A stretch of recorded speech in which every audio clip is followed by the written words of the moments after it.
The Weimar Republic, 1918 to 1923. Setting up the Republic. Impact of World War I.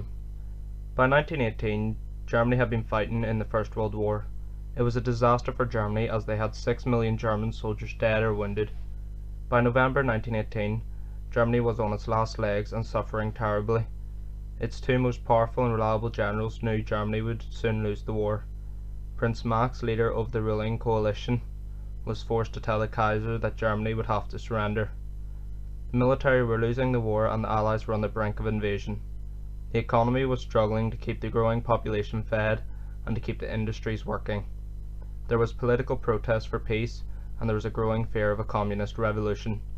Germany was also faced with a deadly flu which crippled society. After 4 years of fighting, Germany was losing the First World War against the majority of the world.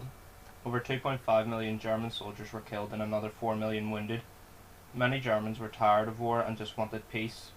The British Navy blockaded Germany with their ships, stopping food and necessary materials from reaching Germany. This caused fuel shortages, power cuts and near famine conditions. German soldiers and sailors were beginning to mutiny, refusing to fight. Kiel, a navy city, was badly affected by mutiny. The arrival of the Spanish flu began to kill thousands of people in Germany in 1918. Abdication of the Kaiser. In 1918, Germany's two main generals were Hindenburg and Ludendorff, and they knew that if Germany didn't surrender in November 1918, they would have to face an Allied invasion or a communist revolution, which they could not cope with. So two decisions were made by the largest political group, the Social Democratic Party, the SPD, which they hoped would make things better for Germany. Point 1. The Kaiser was forced to abdicate and leave the country, which he did and fled to Holland. Point 2. Germany was now a democracy. Germany was made a republic, which meant having a president instead of a Kaiser. It was also made a democracy, where people can vote for who they want to rule them. They would have free and fair elections to decide on its government for the first time in Germany.